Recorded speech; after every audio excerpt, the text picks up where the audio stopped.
Welcome back. ನಾನಿವತ್ತು ಬಾದಾಮ್ ಪೌಡರ್ನ ಮಾಡೋದನ್ನ ತೋರಿಸ್ಕೊಡ್ತಾ ಇದ್ದೀನಿ. ಅದಕ್ಕೆ ತುಂಬ ಕಡಿಮೆ ಇಂಗ್ರೀಡಿಯೆಂಟ್ಸ್ ಬೇಕಾಗುತ್ತೆ.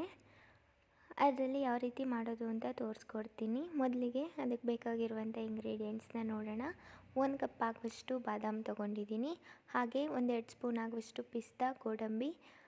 ನಾವು ಯಾವ ಕಪ್ಪಲ್ಲಿ ಬಾದಾಮ್ ತೊಗೊಂಡಿರ್ತೀವೋ ಅದಕ್ಕೆ ಡಬಲ್ಲಷ್ಟು, ಅಂದರೆ ಆ ಕಪ್ಪಲ್ಲಿ 2 ಕಪ್ ಆಗುವಷ್ಟು ಸಕ್ಕರೆ ತೊಗೊಂಡಿದ್ದೀನಿ. ಹಾಗೆ ಒಂದು 6 ಏಲಕ್ಕಿ, ಇಷ್ಟಕ್ಕೋಸ್ಕರ ಜೊತೆಗೆ ಚಿಕ್ಕದಾಗೆ ಡ್ರೈ ಫ್ರೂಟ್ಸ್ನ ಕಟ್ ಮಾಡಿ ಇಟ್ಕೊಂಡಿದ್ದೀನಿ. ಇವಾಗ ಮೊದಲಿಗೆ ಒಂದು ಪ್ಯಾನಿಗೆ ಬಾದಾಮ್ ಹಾಗೆ ಗೋಡಂಬಿ ಜೊತೆಗೆ ಪಿಸ್ತಾನ ಸೇರಿಸ್ಕೊಂಡು ಒಂದು 15 ನಿಮಿಷ ಲೋ ಫ್ಲೇಮಲ್ಲೇ ಫ್ರೈ ಮಾಡ್ಕೊಳ್ಬೇಕಾಗುತ್ತೆ, ಅಂದರೆ ಡ್ರೈ ರೋಸ್ಟ್ ಮಾಡ್ಕೊಳ್ಬೇಕು. ಬಾದಾಮ್ ಏನಾಗುತ್ತೆ ಅಂದರೆ ಸಿಡಿಯೋ ಚಾನ್ಸಸ್ ಇರುತ್ತೆ. ಸೊ ಹಾಗಾಗಿ ಲೋ ಫ್ಲೇಮಲ್ಲೇ ಡ್ರೈ ರೋಸ್ಟ್ನ ಮಾಡ್ಕೊಳ್ಬೇಕು, ಇಲ್ಲಾಂದರೆ ಸೀದೋಗ್ಬಿಡುತ್ತೆ ತುಂಬ. ಬಾದಾಮ್ ಪೌಡರ್ ಟೇಸ್ಟೇ ಒಂಥರ ಚೇಂಜ್ ಆಗಿಬಿಡುತ್ತೆ. ತುಂಬ ಕಪ್ಪಾಗೂ ಕೂಡ ಮಾಡ್ಕೊಳ್ಬಾರ್ದು. ಸೊ ಈ ರೀತಿಯಾದರೆ ಒಂದು 80% ಇದಾಯಿತು. ಇದಿಷ್ಟಾದರೆ ಸಾಕಾಗುತ್ತೆ. ನೋಡ್ತಾ ಇರ್ಬೋದು, ಎಲ್ಲೂ ತುಂಬ ಕಪ್ಪಾಗಿಲ್ಲ. ಸೊ ಇವಾಗ ಅದೇ ಪ್ಯಾನ್ಗೆ ಬಿಸಿ ಇರುತ್ತೆ ಅಲ್ವಾ, ಸ್ವಲ್ಪ ಕ್ರಿಸ್ಪ್ ಆಗಲಿ ಅಂತ ಕಟ್ ಮಾಡಿ ಇಟ್ಕೊಂಡಿದ್ದಂಥ ಡ್ರೈ ಫ್ರೂಟ್ಸ್ನ ಮೇಲೆ ಹಾಕ್ಕೊತಾ ಇದ್ದೀನಿ ಅಷ್ಟೇ. ನಾನೇನು ಫ್ಲೇಮ್ ಆನ್ ಮಾಡ್ಕೊಂಡಿಲ್ಲ ಇವಾಗ. ಸೊ ಇವಾಗ ನೋಡ್ತಾ ಇರ್ಬೋದು ನೀವು, ಕ್ರಿಸ್ಪ್ ಆಯಿತು. 1-2 ನಿಮಿಷ ಆಗಿದ್ದಾದಮೇಲೆ ಪ್ಯಾನ್ ಬಿಸಿ ಇರುತ್ತೆ ಅಲ್ವಾ, ಅದರಲ್ಲೇ ಆಗಿಬಿಡುತ್ತೆ.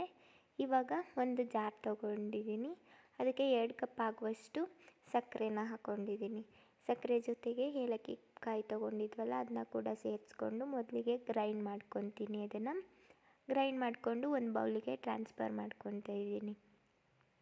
ಟ್ರಾನ್ಸ್ಫರ್ ಮಾಡ್ಕೊಂಡಿದ್ದಾದಮೇಲೆ ಇವಾಗ ಡ್ರೈ ಫ್ರೂಟ್ಸ್ನ ನಾವು ರೋಸ್ಟ್ ಮಾಡಿ ಇಟ್ಕೊಂಡಿದ್ವಲ್ಲ, ಅದು ಒಂದು 3/4% ತಣ್ಣಗಾಗಬೇಕು. ಇನ್ನೊಂದು 1/4% ಸ್ವಲ್ಪ ಬಿಸಿ ಇರಬೇಕು. ಅದನ್ನ ಕೂಡ ಅದೇ ಜಾರ್ಗೆ ಹಾಕ್ಕೊಂಡು ನುಣ್ಣಗೆ ಗ್ರೈಂಡ್ ಮಾಡ್ಕೊತೀನಿ. ಗ್ರೈಂಡ್ ಮಾಡ್ಕೊಂಡಿದ್ದಾದಮೇಲೆ ಶುಗರ್ ಪೌಡರ್ನ ಇಟ್ಕೊಂಡಿದ್ವಲ್ಲ ಅದಕ್ಕೆ ಸೇರಿಸ್ಕೊಂಡು ಎಲ್ಲದನ್ನು ಚೆನ್ನಾಗಿ ಮಿಕ್ಸ್ ಮಾಡ್ಕೊತೀನಿ.